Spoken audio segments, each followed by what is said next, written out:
It's January 11th, 2020, and thank you for joining us for this archive of Teaching American History's first Saturday webinar for 2020. The focus of today's program in our American Minds series for the 2019-2020 school year was Frederick Douglass, perhaps the greatest abolitionist in American history and arguably maybe even the greatest civil rights icon.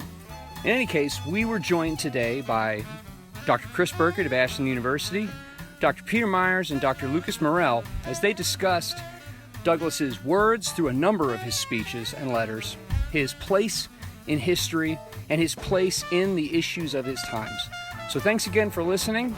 Remember that all of our webinars are free. You can find out more information about our two ongoing series at taah.org/programs/webinars. And make sure to share these with your friends. Thanks so much. This party started here. Welcome, everybody, to another teachingamericanhistory.org Saturday webinar, sponsored by the Ashbrook Center at Ashland University. taah.org is the leading online resource for the documents-based study of American history, government, and civics for teachers, students, and citizens. I'm Chris Burkett. I teach political science here at Ashland University. I'm also director of the Ashbrook Scholar Program for undergraduate students here at Ashland.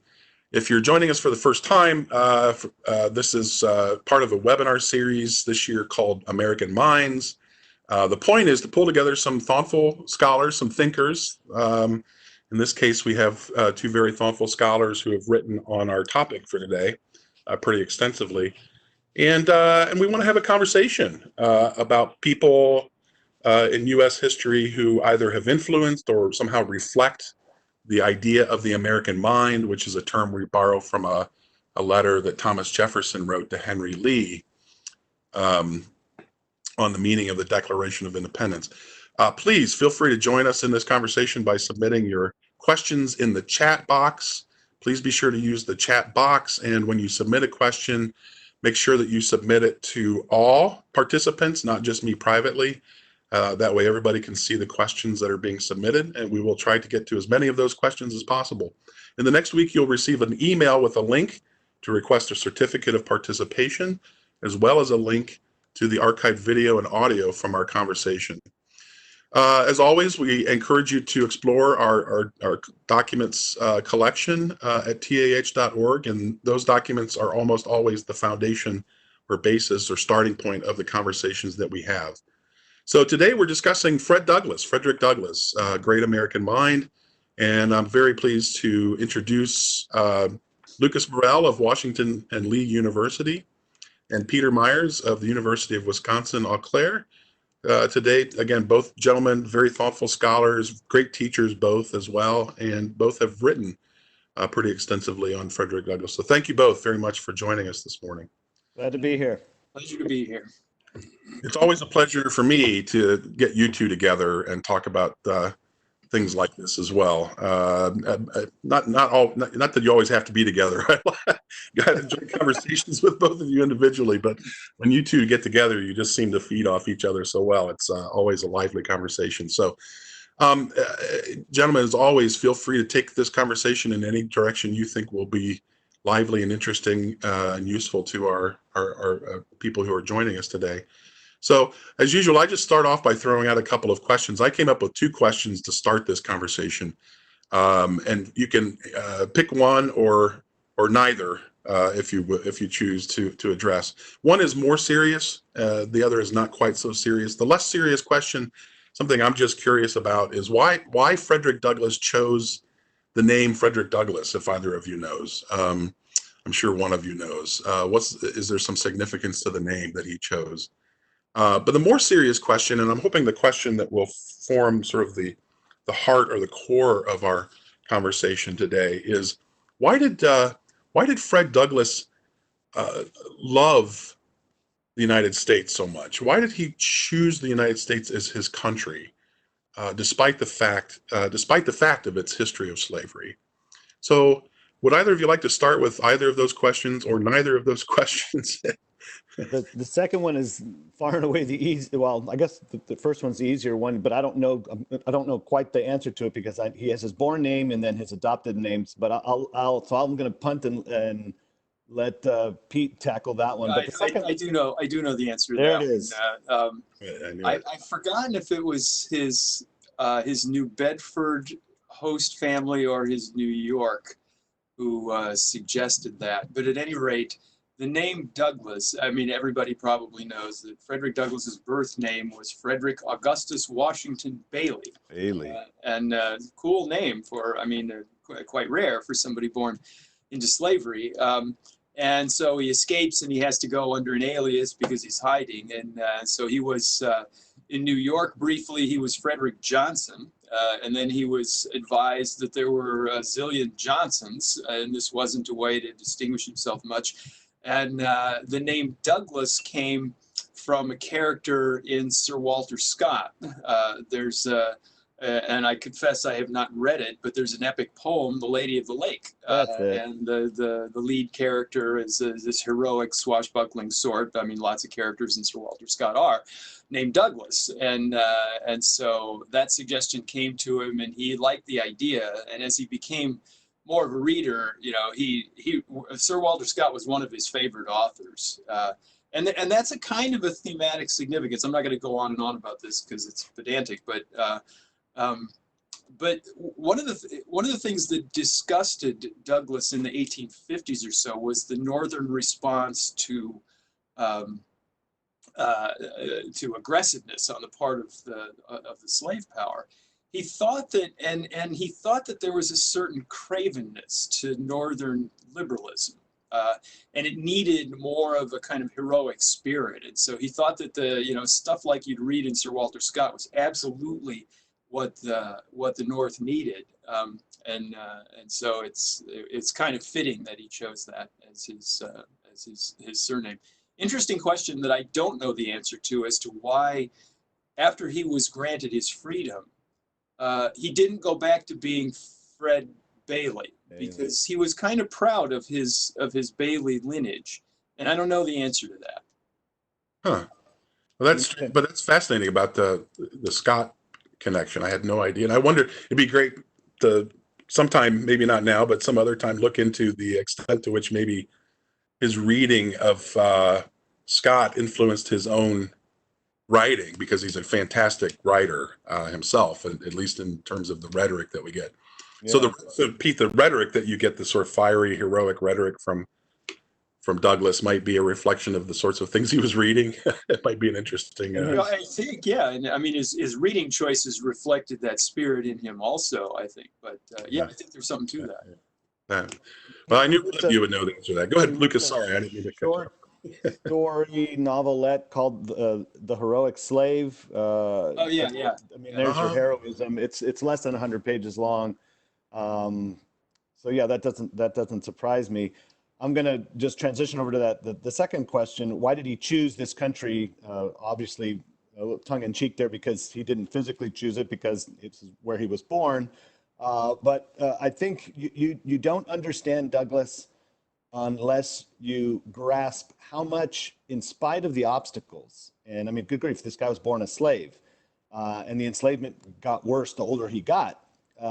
This is someone who, in spite of those impediments, obstacles, oppressions, both individual and systemic, someone who saw through those to what I think Pete has called the levers of freedom in the American regime, both the ideals of the Republic as they were written down in the great iconic documents of the Declaration of Independence, and the Constitution, even with its compromises with regards to slavery.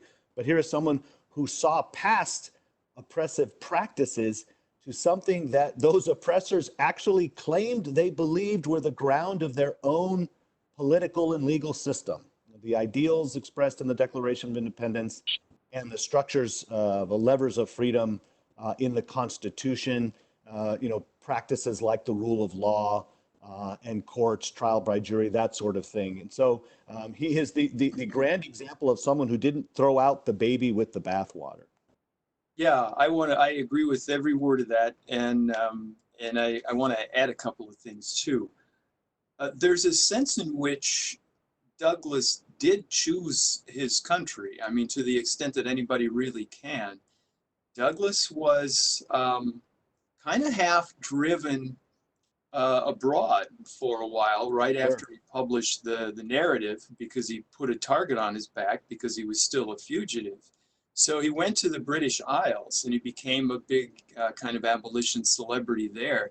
But he loved it over there. Now he had a wife and children in the U.S., and that's certainly that's a great tie to your home.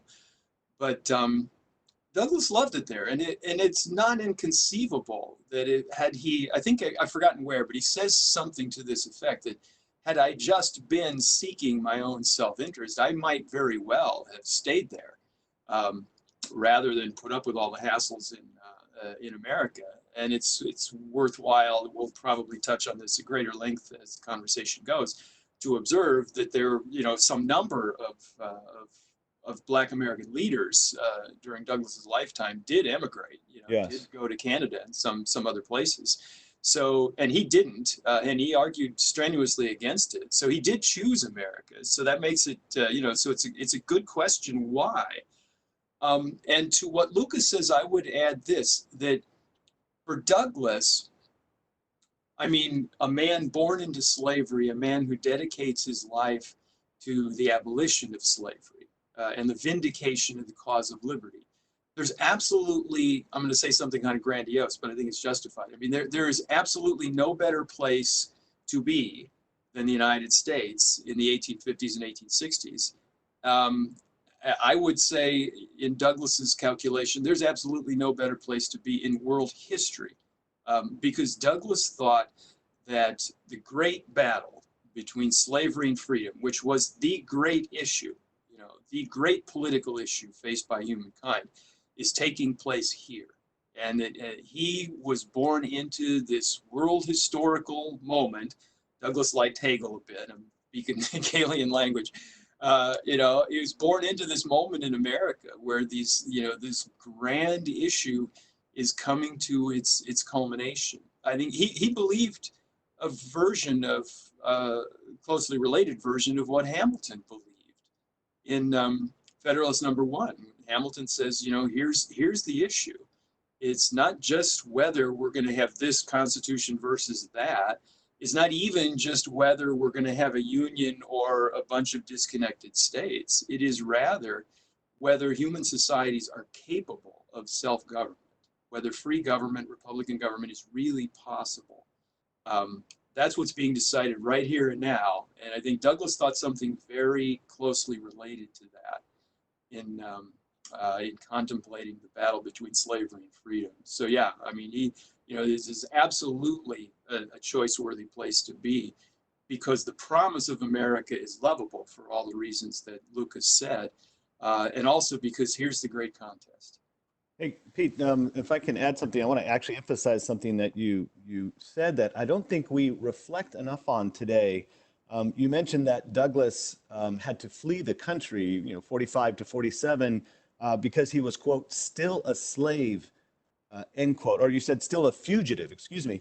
Yeah. I think people need to really let that sink in. I don't even know why historians still debate, did the slaves free themselves or did Lincoln free them, all that whole thing. And what people miss there, and it's so basic, it's right in front of their noses, is unless you have law, you are an outlaw. So even if we were to concede that, yes, it took individual slaves and their own heroism to emphasize that point, it did take them to physically move from one place to another, but without the protection of the government, and that is to say, the legal representation of the civic community, you are not truly free. That's why going north meant not New York, it meant Canada. They had to leave the country that would re-enslave them if they were caught. Yeah. And so to be a fugitive, you might say, yes, I freed myself, but could you enjoy that freedom? Could you reap the full reward of your relocation from a slave state to a free state? You could not, unless that free state recognized you, and in this case, it meant also the national government, because it is the fugitive slave law, unless it recognized you as a legal part of the community, you were a fugitive. And so that was something that Douglas appreciated about this country, is the rule of law. to get the law on your side was essential. It wasn't optional.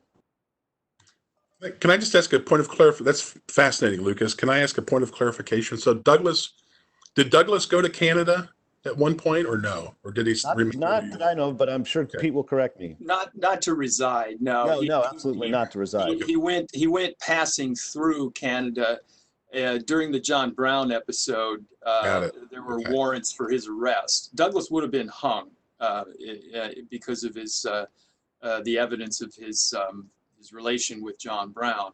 And when he fled that, he went through Canada and then went back to England for a while. But at the time, for the duration that he was actually a fugitive, he was in New York. New York. Is that correct? Right? Uh, Well, no, very briefly in New. Oh, I'm sorry. Well, briefly through New York City, then up to Massachusetts, then down to Rochester.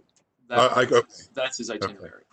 But he could. But I guess my question is, and this Lucas made me think of this. He could have been returned to slavery at any point. Until he was manumitted. Remember, that's what allows him to come back into the country is when he's abroad, a number of his abolitionist friends, including William Lloyd Garrison, paid for his legal release from his Huald's legal ownership over him. Wait, Garrison did that? Garrison actually, I found a place where Garrison said he contributed his widow's mite. Did he really? Even though it's a contradiction to what Garrison believed in, which is we can't pay for someone's freedom because we are aiding and abetting an enslaving institution. Okay, but I found that now that that's very interesting. I didn't know. Caught me on this. Now I have to cite chapter and verse. So when this broadcast is over, I'll have to either recant in sackcloth and ashes, or I will find the chapter and verse where I saw it. But I was surprised to see that as well. That there is a line where Garrison says that, and he says it in a disparaging way that it was beneath him to do so, because there's a public debate between Garrison and Douglas on this point. That because you don't want to reinforce the institution by treating people like their commerce. Yeah, I mean, most of it came from his British friends, but I didn't know that Garrison ever said anything like that. I saw that line somewhere. It was probably on the internet, so therefore it was true. All right. But anyway, the principle here is to Chris's point. The principle is that Douglas could not safely reside in the United States until the law said he was a free man. And that did not happen until his legal owner, according to state law, relinquished his legal authority over him. And that happened by purchase.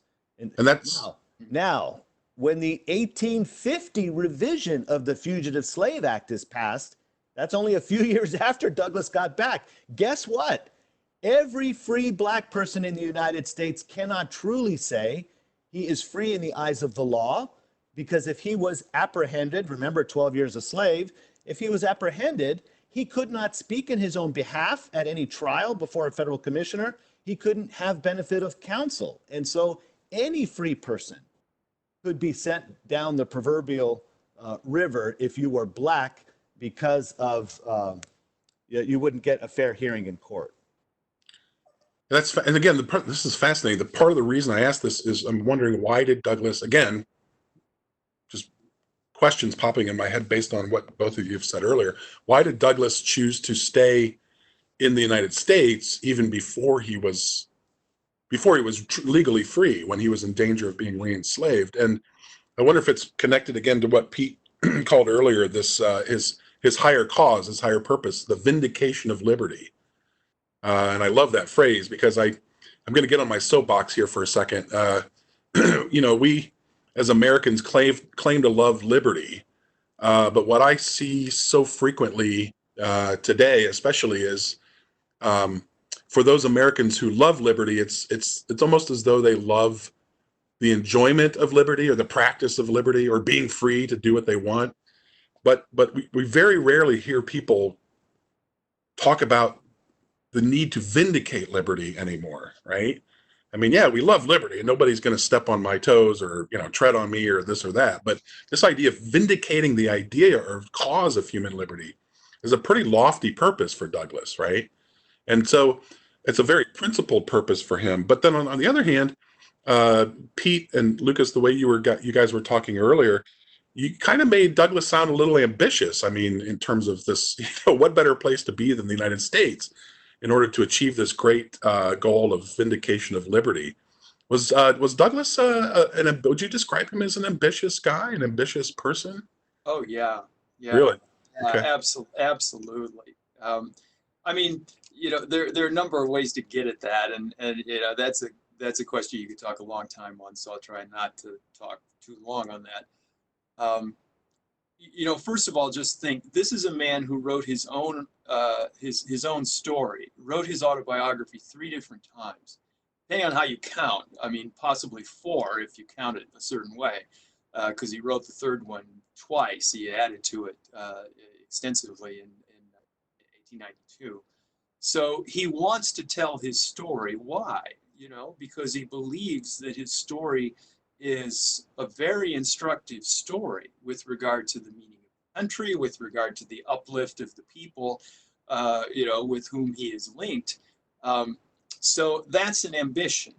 Douglas wanted to be a kind of, what should we say? Well, again, I think this comes through in the 4th of July oration. It's one of our selections, and it comes through in his autobiographies.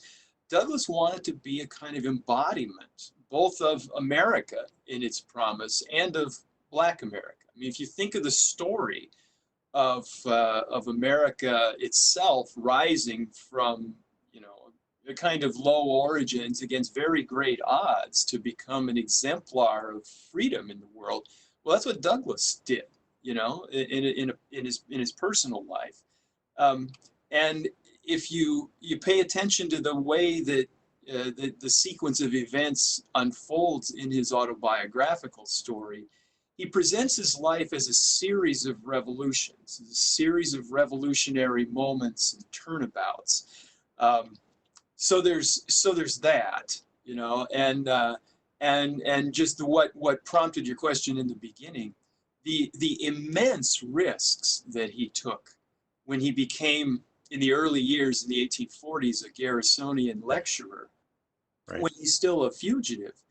His self-interest really would have moved him just to try to be as anonymous as possible, to get north, to go to Massachusetts, to lie low, to be a laborer, to make a living, to raise a family. You would have thought that, I mean, nobody would have objected, surely, if Douglas had just disappeared.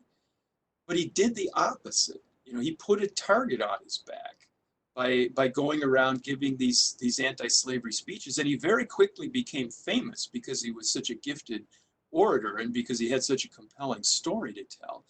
And you don't do that. You don't spend I don't know, but hundreds of days every year away from home, away from your small children, in very difficult conditions on the road. You never know if you're going to get confronted by a mob, which he did frequently. He got beaten up severely a couple of times.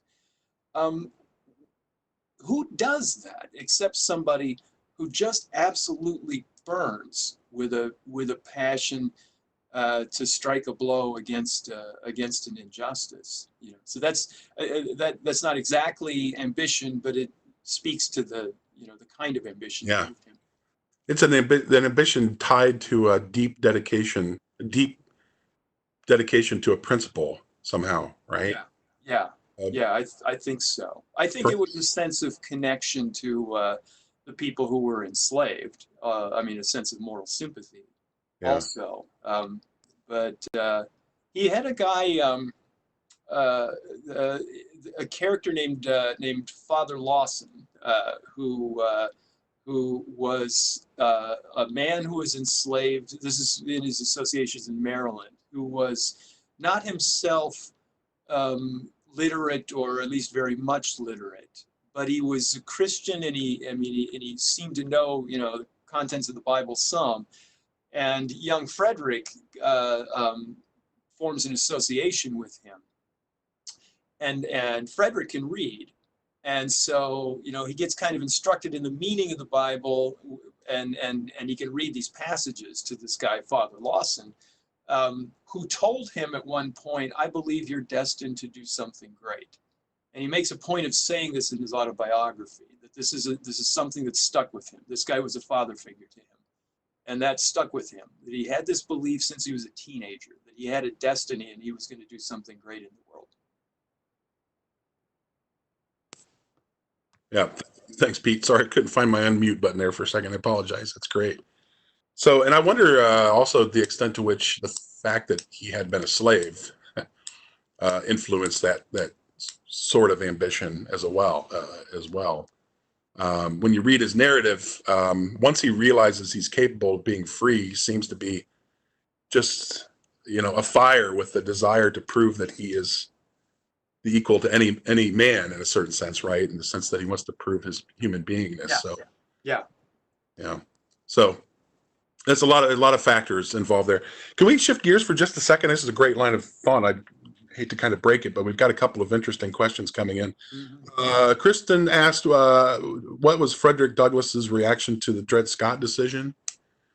Did he offer any public opinion on Dred Scott? Oh, yeah. That was one speech that we did not have you. I mean, good grief, it was tough for all of us to Hard to pin down.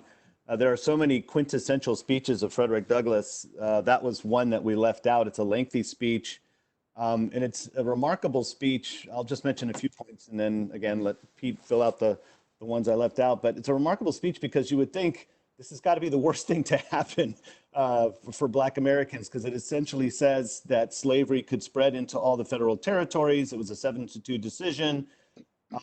It all but in principle, it means that the Republican Party, which is a new party at the time, that is a coalition of party around the idea that Congress can ban slavery in the territories, essentially says, no, Congress can't do that, and therefore Republicans, you don't have a reason for being anymore.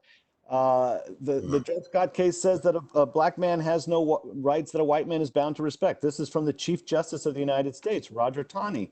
So you would think that Blacks, especially a leading Black activist like Douglass, would think, good grief, we're going from bad to worse here. This is 3 years after the Kansas-Nebraska Act. Which opens up the new territories in areas that slavery was banned to the possibility of slavery. It's 7 years after the Fugitive Slave Act, which we mentioned, revised in 1850. And yet Douglass thinks, wow, our hopes have never been better. He is always the one to find the silver lining behind every looming cloud. And it's precisely because the Dred Scott opinion raised a furor in the North among a goodly portion of not just the Black, obviously, but the white population. So Douglass thought, had this decision been passed down and there were no comments about it, and it was just, that whites just acquiesced in it, especially in the North, then I think he would have been dispirited. But instead he says this thing, he even calls it wolfish at one point. He recognizes how bad the decision is, but sees it as a goad, as a provocation to the North into doing something more than simply being the craven tool of what was known as the slave power. It's also an important speech, this speech reacted to the Dred Scott opinion in 1857, because in it, I think he gives one of the most explicit refutations of the Garrisonian abolitionist position with regards to the Constitution. And that position was that the Constitution is a union with slaveholders and therefore a bloody arrangement, right? A covenant with the death and an agreement with hell. And so we shouldn't have anything to do with it. And if our Southern brethren leave, our erring sisters go, then we're no longer responsible for slavery. Yea, the blood's off our hands. And Douglass says, no, slavery was brought in through this union, and it's going to go out through the union. We must keep them under the Constitution. That's the lever by which we're going to get rid of slavery. So I think it's a very important speech, but I think we left it off because the 1860 speech, Constitution of the United States, is it pro-slavery or anti-slavery, makes some of the same arguments. Let me... go ahead, Pete, sorry. Yeah, no, Lucas has touched, I think, all the essential points. Yeah. I want to just emphasize how good this speech is and how much worth reading it is. So to the questioner and anybody else who's interested in this, this is a speech that Douglas gave May the 14th, 1857. It's in pretty much all the major editions of Douglas's writings. You asked what did he think about the decision. I'll read you really quickly a couple of passages, and that'll get you the idea. He certainly thought that it was wrongly decided. As Lucas says, he disagrees with Garrison on the meaning of the Constitution relative to slavery. He calls it this infamous decision of the slaveholding wing of the Supreme Court. I'm reading Douglas's words, of the slaveholding wing of the Supreme Court. So it's not even, I mean, Douglas is not even willing to grant that this is a legitimate ruling by the highest court in the land. He says this is a ruling that is issued by a faction on the Supreme Court, the slaveholding wing of the Supreme Court. And then he says that, that he has, as Lucas said, he has faith that the decision is not going to stand. He says that the abolitionists are not going to go away. And that's a serious point. We should think about this in context. The 1850s were a really bad decade for the abolition movement. Yeah. When you think of how it started, we've already mentioned the Fugitive Slave Law. That's the second one, which is adopted in 1850, which I don't want to plunge us into a discussion of the details of constitutional law, but that law is flagrantly unconstitutional for some of the reasons that Lucas indicated. So that's one thing. You got the most pro-slavery act of legislation the U.S. Congress ever passed. That's in 1850. Then you got the Kansas-Nebraska Act, which hands over the territories Kansas and Nebraska for the extension of slavery, repealing the Missouri Compromise. Then you've got, that's 1854. Then you've got in 1857 the Dred Scott ruling, in which the highest court in the land issues the most pro-slavery reading of the Constitution ever in U.S. history. And think about that from the point of view of the abolitionists. The Garrisonians have been at this since 1831.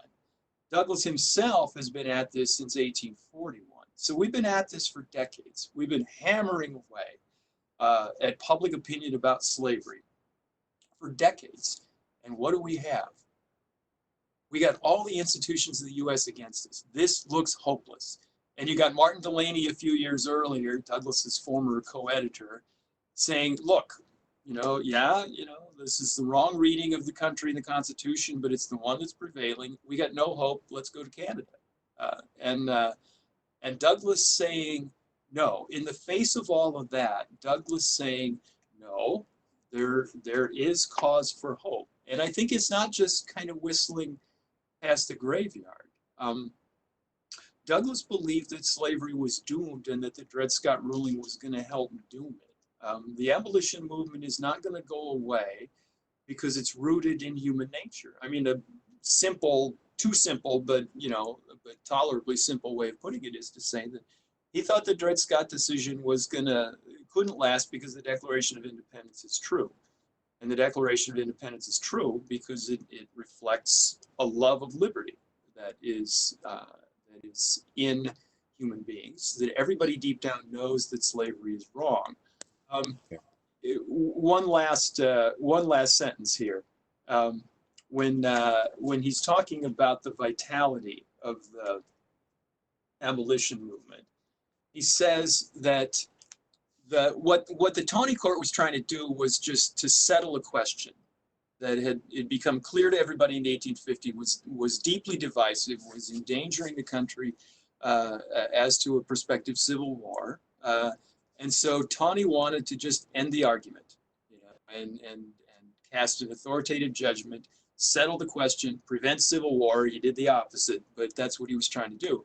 And so this is what Douglas says about that. This is about Douglas and the attempt to compromise with slavery. Loud and exultingly, have we been told the slavery question is settled and settled forever? You remember it was settled 37 years ago when Missouri was admitted into the Union. 15 years after that, it was settled again by voting down the right of petition. 10 years after that, settled with the annexation of Texas, with it the war with Mexico. In 1850, it was again settled. This was called a final settlement. 4 years after this settlement, the whole question was once more settled, and settled by a settlement that unsettled all the former settlements. That's Douglas on the history of compromises. And the point is that nothing can settle that question short of abolition.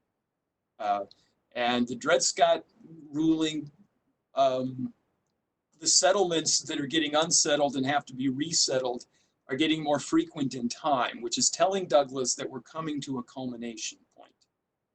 And the Dred Scott ruling is such a constitutional outrage that people in the North are going to wake up. There's more to say about that, but I'll let that sit. So that, I mean, that was a great answer to the question I was both building to and also kind of started with it, which again is why did Douglas, when I asked earlier, why did Douglas choose America? What I kind of meant by that was, why did he come to love America, despite everything you just laid out, Pete? when almost everybody else around him says, it seems as though this country is becoming more and more pro-slavery. When you look at the attempts of Tawney and others, it seems to be building in the opposite direction. Despite all of that, as Lucas said earlier, Douglas always seems to find that silver lining, or always finds a glimmer of hope in everything. Right? I just find that amazing. That despite all of that, and not all of that, on top of his own personal experiences as a slave, he came to see the good in America in light of the principles of the Declaration of Independence, and chose to defend it, and therefore separate himself from that typical Garrisonian abolitionist stance, which was full of nothing but condemnation for the United States, right, for its rejection of principle. So I just find that fascinating, and worthy of honor and praise on Douglas's part that he was so steadfast in that, despite so many obstacles. When did he start to make that break from the Garrisonian view? I think a lot of the documents sort of show, I wouldn't quite call it a struggle, but you do see a kind of turning point. The documents that we've looked at for today, you see a kind of turn culminating in the Constitution speech, right? Pro-slavery or anti-slavery. Yeah, well, the turn clearly is made, most emphatically made in 52. But the great thing about Douglas, you can time these things because he's writing speeches throughout the whole time, not just letters, but speeches and editorials. And so one of the most emphatic statements of Douglas as a Garrisonian is in 1847, right at the tail end of his sojourn abroad to save his life, when he says, "What country have I? I have no country. This country does not know me." Right? Doesn't know me as a man. Doesn't know me as a citizen. And that's there's a paragraph there where he's actually disagreeing with Garrison, because Garrison is saying, "Oh, and in Douglas we have this great patriot." And Douglas says, "What do you mean we? I have no patriotism for this country. My loyalty is to those who look like me and therefore have been oppressed by this country. Their plight is the only thing, or one of the few things, that ties me to this country." But then around, I think it's in 1850, he announces that he's going to announce, I'll let Pete refine this, but he basically says, "I've been doing a little more of my own thinking on this." Not that he merely parroted other people's thinking. If anything, we see in Douglas's mind is here's a guy who's constantly trying to work things out for himself. We see a mind at work. We see the making, I'll quote my mentor, Bill Allen, we see the making of an American between 1847 and 1850-51.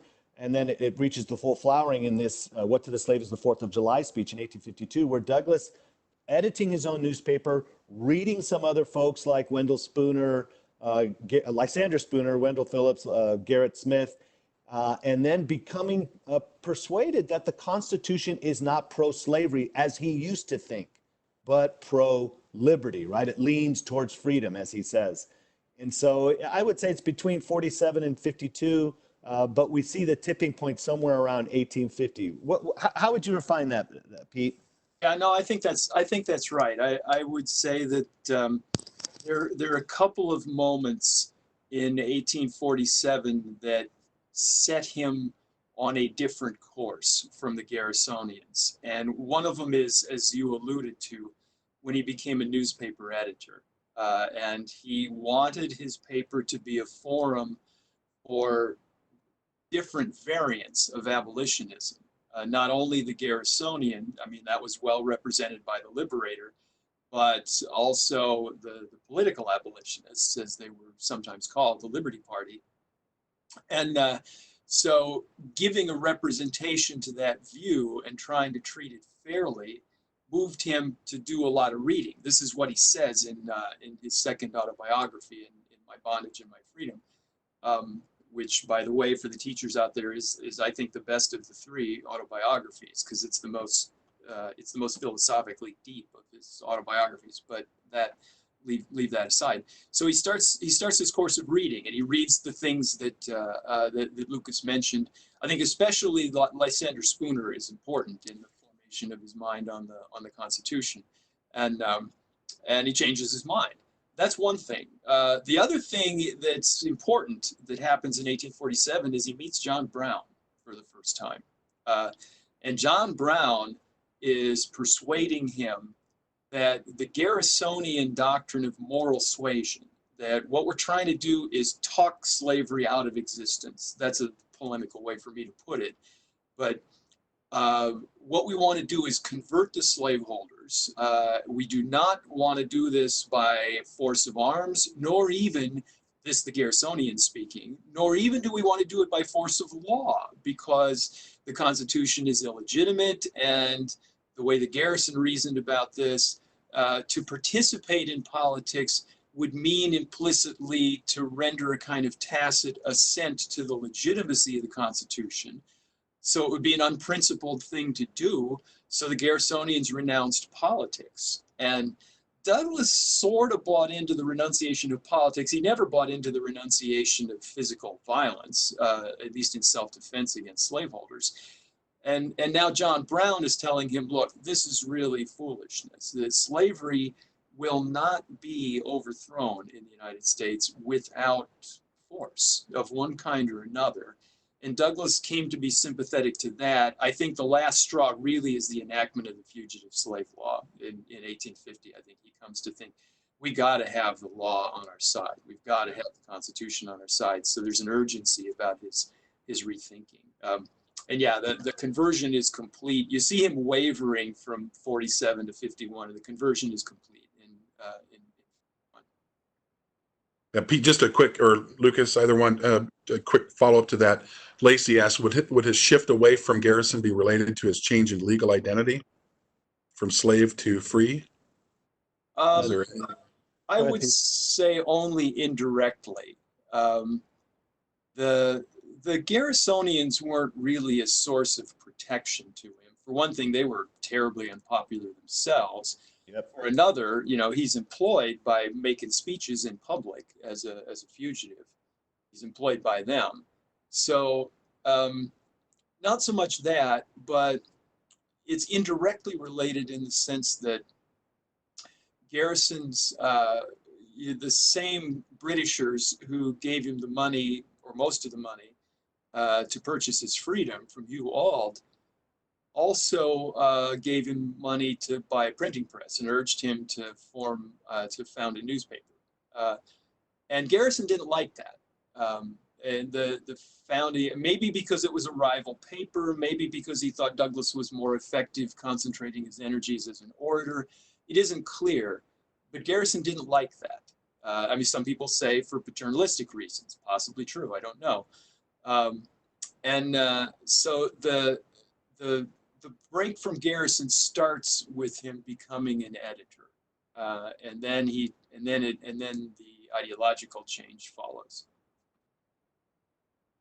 Okay, thanks, Pete. Appreciate that clarification. But the way you're talking about this reminds me of the great, just the greatness of the task, the difficulty of the task that Douglas, like Lincoln in many ways, has chosen here or undertaken, and that is to, through his speeches, his rhetoric, his writings, be able to show people how to discern between the truth of the thing and the false ways in which people are understanding or applying or misrepresenting the thing. In the Constitution speech, his task is to say, I'm not saying this as eloquently as either of you could or did already, but just because people are saying this is what the Constitution means and this is how it's being applied, doesn't mean that that's the truth of the thing. And I see a connection between that theme in the Constitution speech and the what to the slave is the 4th of July speech, because you would expect the answer in the what to the slave speech to be, the Declaration has nothing to do with the slave. Look at the fact that we have slavery. Look at the fact that white people are denying the application of the principles of the Declaration of Independence to slaves, and so on and so forth. But in both of those speeches, it seems what they have in common is Douglas is discerning between the application of the ideas or the principles falsely versus the truth of the ideas or the principles. That's a huge task to be able to make those kinds of arguments persuasively to so many people. It may be a huge task, but Douglas actually thinks it's the easier thing to do. In other words, to take up your point about the Constitution being pro-liberty, but has been applied in a pro-slavery way for generations, Douglas thinks, well, let's just begin with the letter. We don't end there, but let's at least begin with the letter of the fundamental law of the land. And he says, where does it say slavery in this document? Let's look at the preamble. Does the preamble sound like the kind of thing that, say, would end up in the Confederate States of America Constitution? This preamble really does seem, right. It talks about liberty. It talks about blessings. It doesn't mention race. It doesn't mention slavery. It really sounds like the kind of government they intended to establish is a republic, which literally means the people's things. So Douglas says the onus or the burden of turning, or he would say, twisting this document into a pro-slavery document has to be on the pro-slavery side. The pro-freedom side,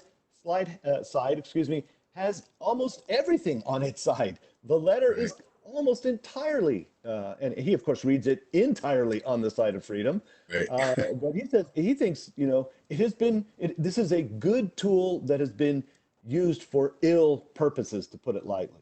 Yeah, I'm reminded of the line that I'm not sure if it appears in this version. Apparently, there are a couple of versions of the Constitution, pro-slavery or anti-slavery speech out there. I'm not sure if it's in the version we posted, but I've seen it in a version of it that Douglas says people misapply or misinterpret the Bible all the time, right? But we don't throw the Bible in the fire and say, "To hell with the Bible," right?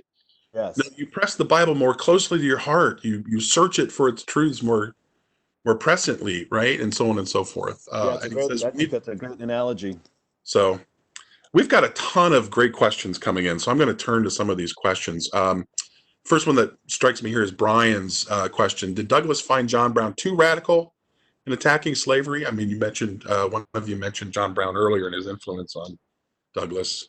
I'll give the easy answer, and then Pete will give it the professorial answer. Yes, because he had an opportunity, was invited to take part in it, and ran away screaming. In other words, he didn't want to have anything to do with that suicide mission. Over to you, Pete.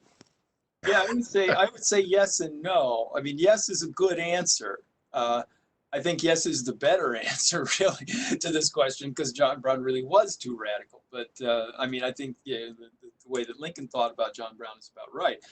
But so yes, I think it's a mistake to say that. Well, let's back up. Douglas had a decade-long, a little more, relation with John Brown, and considered himself a friend, entertained John Brown in his own home, and an admirer and a supporter.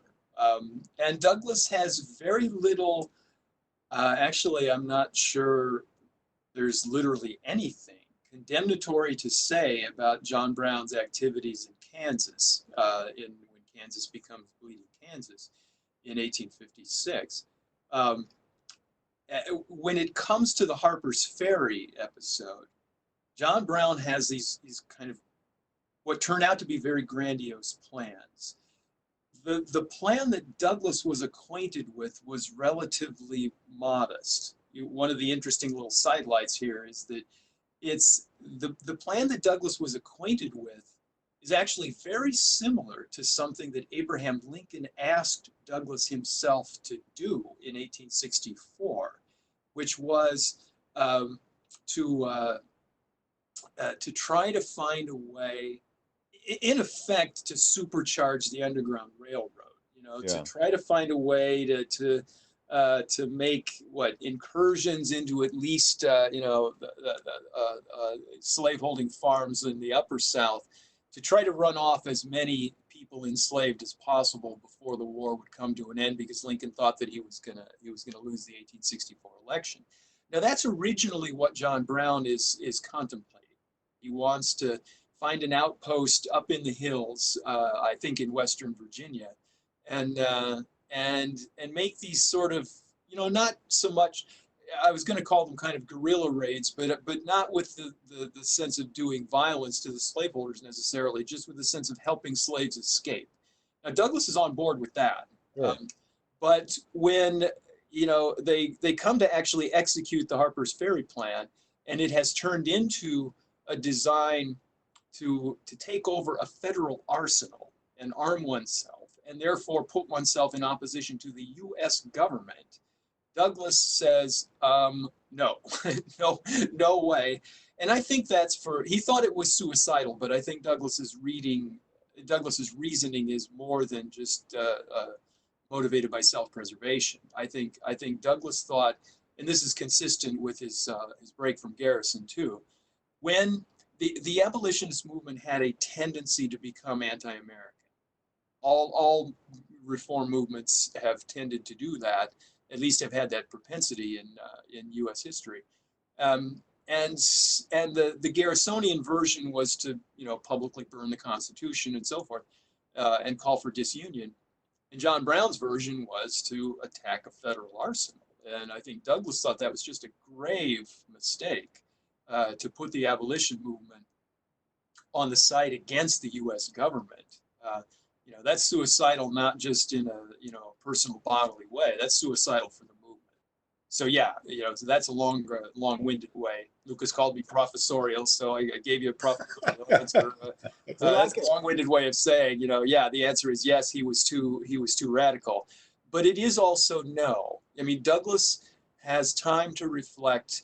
He returns to Harper's Ferry in 1880, I believe, could be 1881, and he gives an address there, and he reflects on the events of Harper's Ferry, and he compares John Brown to Jesus and Socrates. Oh yeah, he says John Brown tattoo.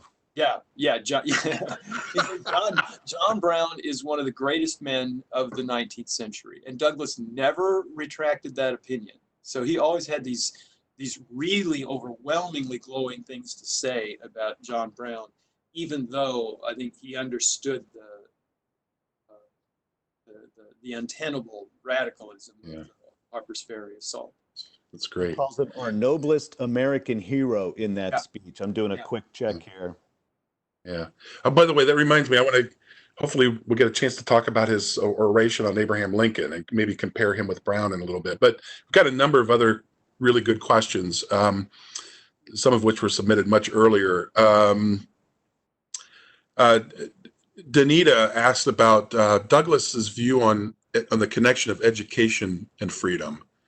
I wonder if either of you would want to speak about that. And connected to that is our old friend Greg Balan from Florida is here. If you remember Greg from the MAG program, asked a similar question about Douglas's views on the indispensability of law and education and how those compare to the views of Booker T. Washington and W.E.B. Du Bois, expanding the scope here a little bit. But Douglas, education, freedom. Well, I'll just make one point on education and won't touch Du Bois and Washington. That's a whole other webinar. Series of webinars. Good question. But yeah, good one to have too. Great to compare them on education. I'll just say this: that Douglas was pretty consistent in saying that the worst thing that happened to the enslaved was the deprivation of education. We think of the worst things to happen as physical, and Douglas, believe me, he felt it. He wrote about it. He knows it, but given all he experienced, he says the worst thing about slavery is that it robs the thing most fundamental to human beings, which is their mind, part of our soul. Even the brute creation has a physical body. Human beings have the spark of the divine, if you will, and that is that reasoning part of them. And the fact that not only doesn't get cultivated, it gets stunted. Laws are passed to prevent them from doing what their own souls impel them to do, which is to know about the world around them. And that's education. And again, education, we have to think expansively here. It's not just intellectual, it's moral, right? It's about character as well as about logic and thinking and rationality. But it's robbing them of their education. And he said something to this effect in The Blessings of Liberty and Education, that the last speech you guys looked at, where he says, in a form of reparations, he says, we would just be getting the ball rolling if we put a schoolhouse and a church in every community where blacks live. So education for him is the summum bonum of what any human being needs. Why do blacks need it? Because human beings need it. That's why. And it's the key to freedom, obviously, using your freedom and liberty well. Yeah. Yeah, I mean, I remember reading in the narrative that moment when he realized he actually could be free for the first time in his life after the mistress started teaching him. Yes. And the masters said, if you teach him to read, there'll be no keeping him, and so on and so forth. And you'll unfit him for slavery. yeah, well, I remember reading that personally, just as a personal note. I remember reading that, and that allowed me to make so many connections in my larger studies of political science and philosophy to Aristotle and the idea of,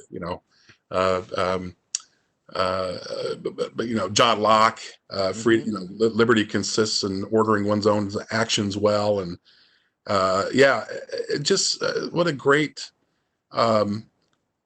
insightful thing for him to have been able to see, having been a slave for so many years, just to be able to recognize almost immediately, according to his account of that event in his narrative, to see that that's what freedom consisted in somehow was just amazing to me. But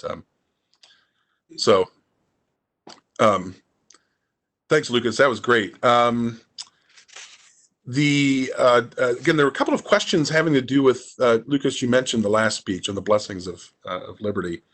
Danita asked some questions earlier, and Kristen also asked a question related to this, I think, about Douglas's views on race itself.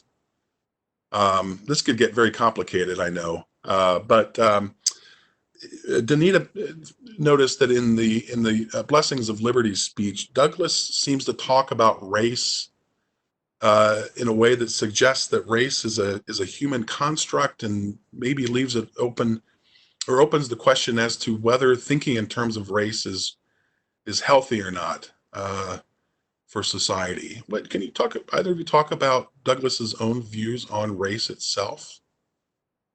I can say a couple of things about that. That's a tough question. But prompted from what he says in that Blessings of Liberty and Education speech. And this is, of course,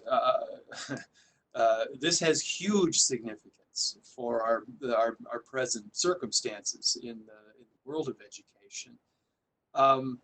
If you contextualize that a bit, Douglas says he turns to address people of his own color, his own racial identity, and says, people meaning other leaders, and says, there now is a tendency, late in Douglas's life. This is September 1894, so this is 5 months before Frederick Douglass died. So this is his last great speech. So he's certainly thinking of himself as this kind of great elder statesman, and that's the way people are treating him.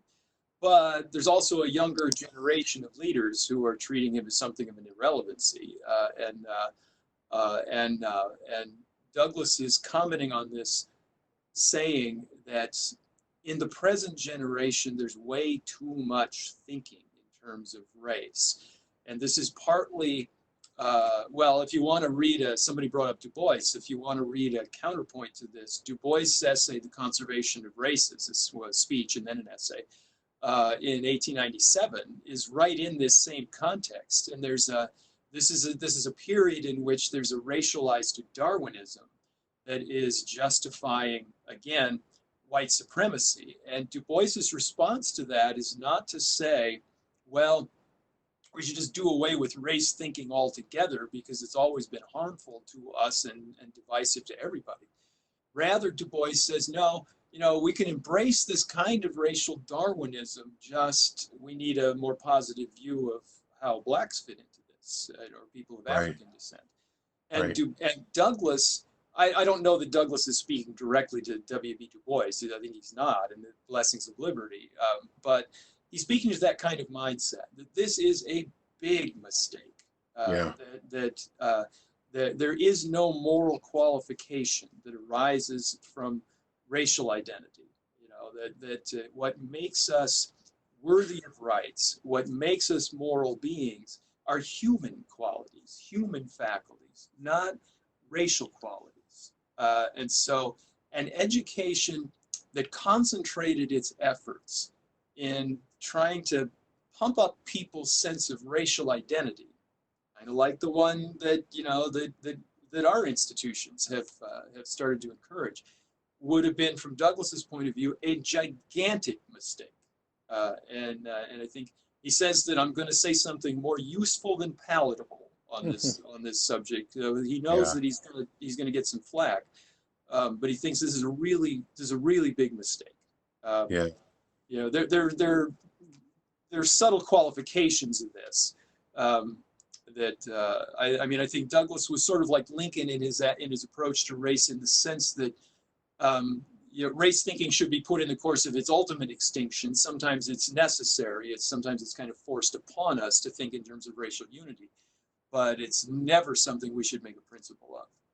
Yeah. Well, that was a very judicious answer. And I know this is a delicate topic, but I had never thought about that in the context of the arguments that Du Bois was making at the time. Again, just to reiterate and maybe oversimplify, you're right, Pete. I'd forgotten Du Bois actually did make the historicist argument with regard to race. It was a very Hegelian argument. And if I'm not mistaken, his argument was the mistake of white historicists in his day was in thinking that only the Teutonic races were capable of progress or advancement. And they believed that the African races were permanently behind and would remain behind. Mm-hmm. And Du Bois seems to make the argument that no, what he rejects in that argument is not the idea of the advancement of different races, but that the African race is incapable of being as advanced as the Teutonic race. That may be a huge oversimplification. What Du Bois is trying to do is make room for the contribution of the African race. Right. Yeah. Right. We haven't seen the full flowering. You guys have heard of FUBU, for us, by us. Du Bois was not FUBU.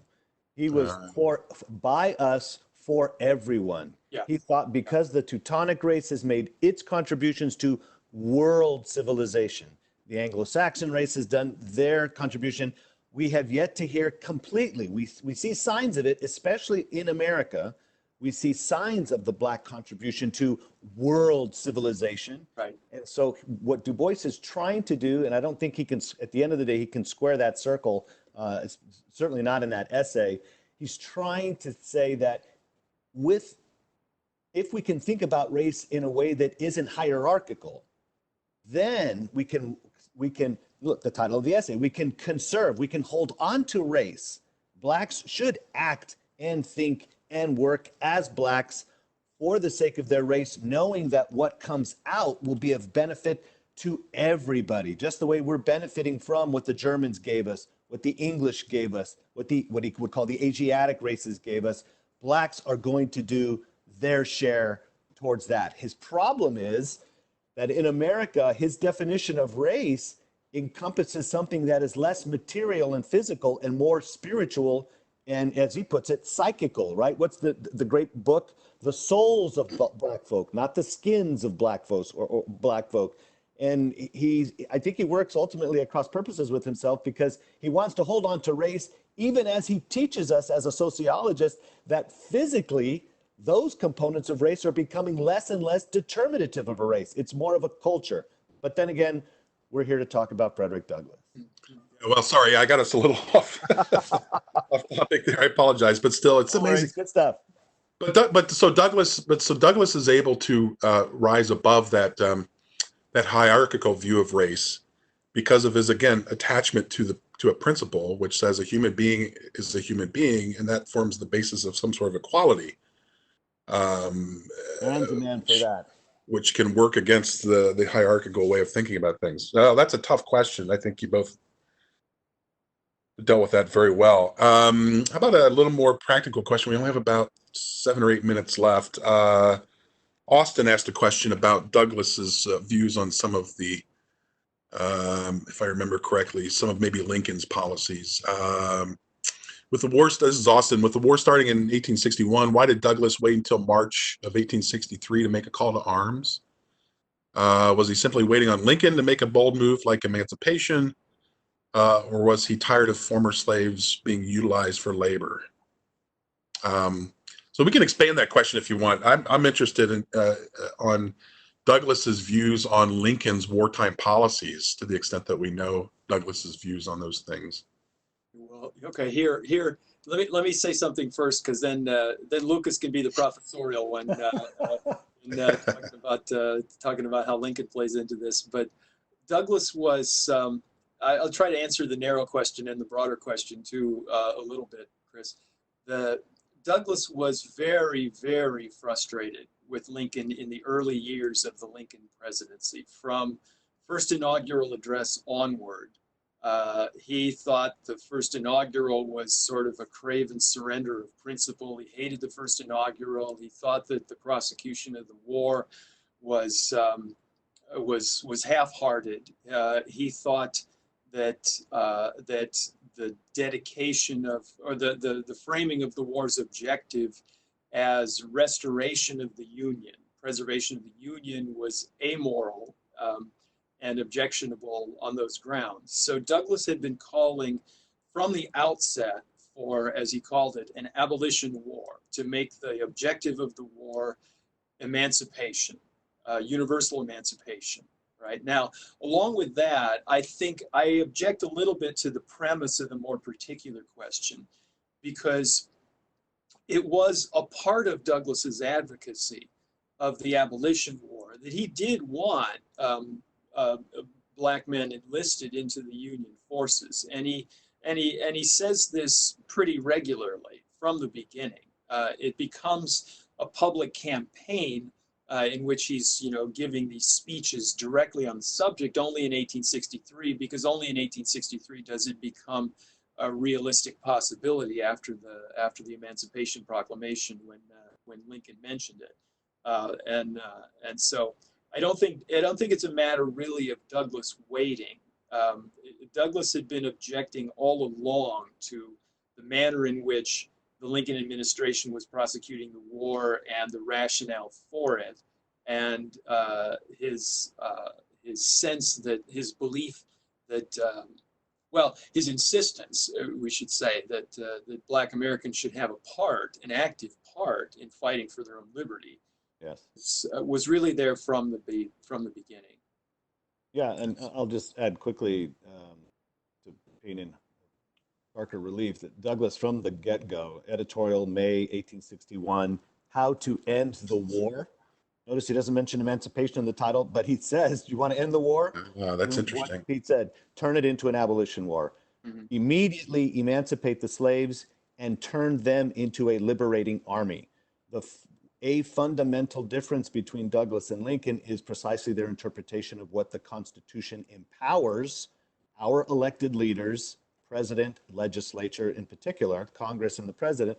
What does it empower them to do in a time of peace and in a time of war with regards to what some states consider property? In other words, chattel slavery. Lincoln did not believe, and he made this expressly clear in the first inaugural, which is why Pete is correct in saying Douglas did not like the first inaugural. Lincoln says, I'm not going to touch slavery. We Republicans are on record. We've been on record for years saying we do not believe Congress can touch slavery where it already exists. Douglas disagrees with that. And that's why at the jump, Douglas thinks, come on, let's go. Where's the Emancipation Proclamation? And Lincoln thinks, no, in part because we're not at war yet. Remember, Lincoln's inaugurated on March 4th. The firing on Fort Sumter doesn't happen until April 14th. And on the 15th, Lincoln calls out the militia. So Lincoln makes a fundamental distinction between what a government can do during a time of peace. It's only when the war is afoot and a number of other prudential, constitutional, and legal considerations come up does Lincoln think the time is right to emancipate. And even then, he's only going to emancipate in the areas where states are not obeying the law. The citizens of those states aren't obeying the law. So you have I think a clear difference in terms of constitutional construction. What Douglas believes the national government can do about a state institution, and what Lincoln thinks it can or cannot do on that. That's fascinating. Can I add just a couple of quick points about that? Yeah, I mean, to second what Lucas said about the Constitution, which is very important. Lincoln's position was that you can emancipate in wartime, but only by necessity. Only when the preservation of the Union requires it. And Douglas rejected that position. Douglas thought that slavery is unconstitutional. You not only can, you must emancipate instantly everywhere. And that's just a different reading of the Constitution. There's a prudential consideration also, which is that, I'm going to put this in oversimplified terms just to do it quickly, that Lincoln's objection early on to making the war an abolition war, in addition to the constitutional objection, was on grounds of prudence. If we do this, we lose Kentucky, and if we lose Kentucky, we lose the war. We push the loyalist slaveholding states into the arms of the Confederacy, and if we do that, we lose the war. And Douglas was aware of that argument, and I think in the 1876 speech, he tells you that he came to believe that that was correct, but in the early 1860s, he didn't. Douglas thought in the early 1860s, if Kentucky if Kentucky is that fragile, then let them go. And so Douglas's prudential calculation is, if we have this influx of black troops, that's gonna provide the strength that Lincoln thinks Kentucky would have. So it's just a different understanding of how you go about winning the war. Yeah, that's fascinating. Pete, you mentioned the 1876 speech. So I hate to do this, but we have 3 minutes left. But it's just such a great speech. His oration, right, on Abraham Lincoln is, in my opinion, one of the great works of rhetoric in American history. To what extent do you guys think that speech captures and reveals both the agreements and disagreements Douglas had with Lincoln? And where does Douglas's ultimate assessment of Lincoln end up in light of that speech? He doesn't compare him to Socrates and Jesus. Is that what you said earlier? He compared John Brown to? How does that speech ultimately reveal Douglas's assessment of Lincoln? Was he really? Because it's such a jarring speech at moments. Lincoln was the white man's president. Does he really believe that in the end? This is a totally unfair question with 3 minutes left. I know. Both of us have written on that, and both of us have. How do we make a synopsis of our speeches? Yeah. All right. No, I don't want to drown Lucas out, so I just make a couple of points. You say, did he really believe Lincoln was a white man's president? My way too short answer is no. That Douglas had called in 1865. Douglas had said exactly the opposite.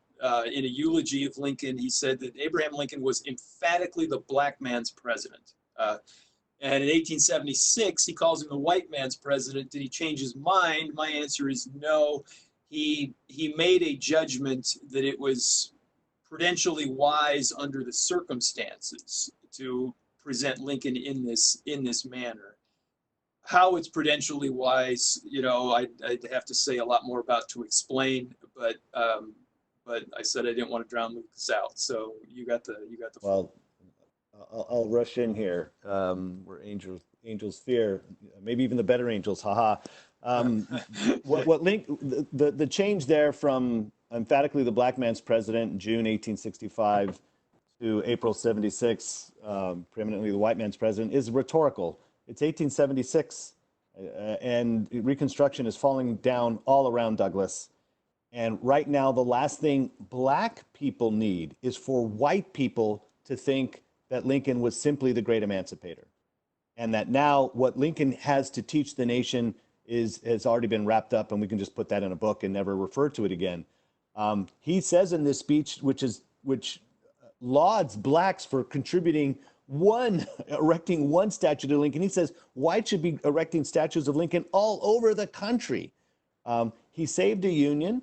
He emancipated a race, yes, but he saved a union, and by that he saved a particular kind of union. It's a moral one. It's a republic. It's one that defends liberty. Douglas needs Lincoln to be the hero of whites in 1876, so that whites will do the right thing by blacks under the United States Constitution. You've got 3 massive constitutional amendments that are now being violated left and right. 13th, 14th, and 15th Amendments.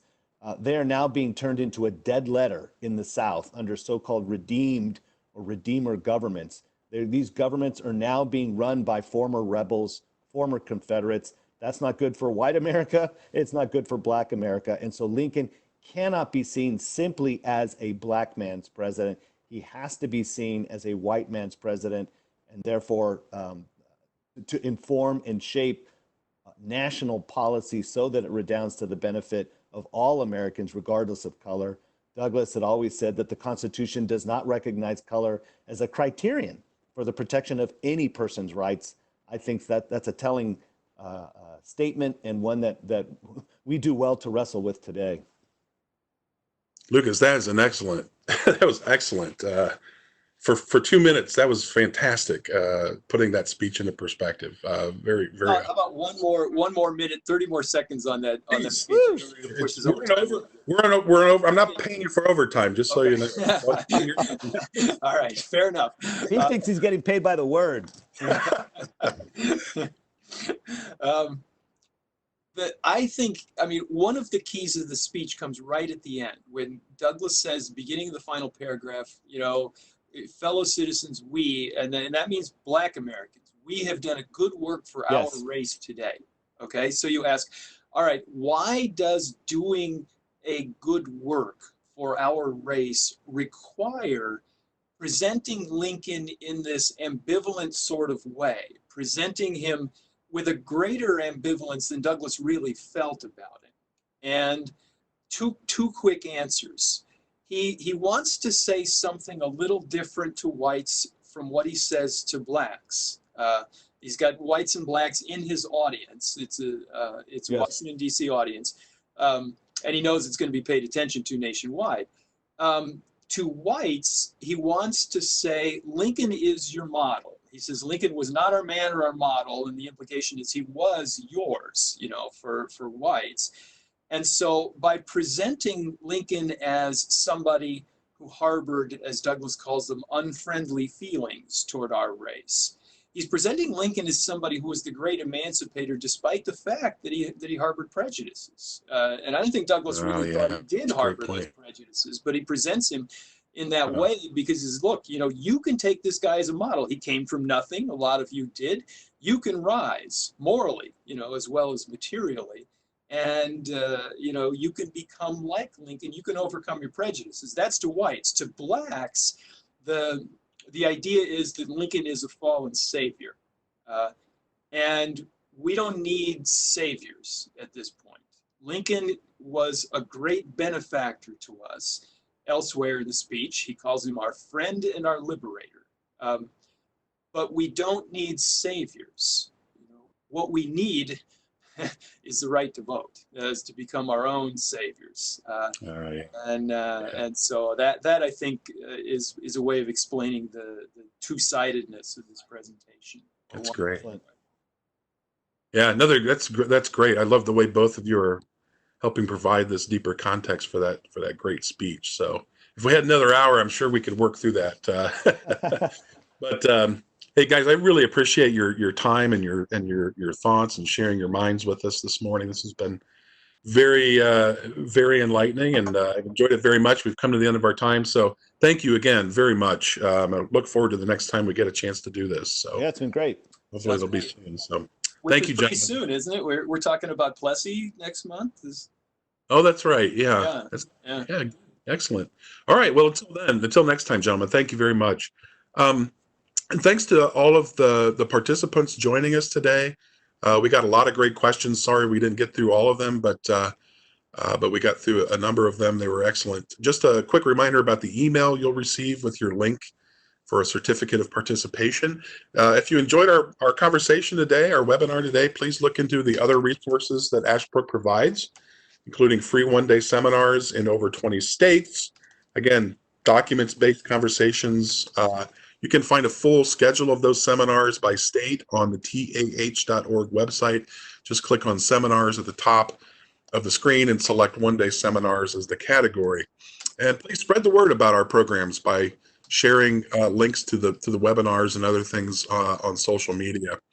Our next Saturday webinar will be on William Jennings Bryan. That's February 1st, and we'll be joined by Greg Snyder of Emporia University and Jason Stevens of Ashland University. So until then, take care, and I hope to see you for the next webinar. Thanks. Thanks again for listening. Our next Saturday webinar will be on February 1st, 2020, and on that day we'll focus on William Jennings Bryan. If you're interested in documents-based study of American history, politics, and civics, make sure to go to teachingamericanhistory.org. Take a look at our documents library, our documents collections, and our other resources. And also, we do programs. We do one-day seminars that are entirely based in original documents on a variety of American history and government topics in over 20 states now. So if you go to tah.org/programs, you can take a look at the types of things that we're doing and see if we're coming to a school or a historical site near you. Thanks so much.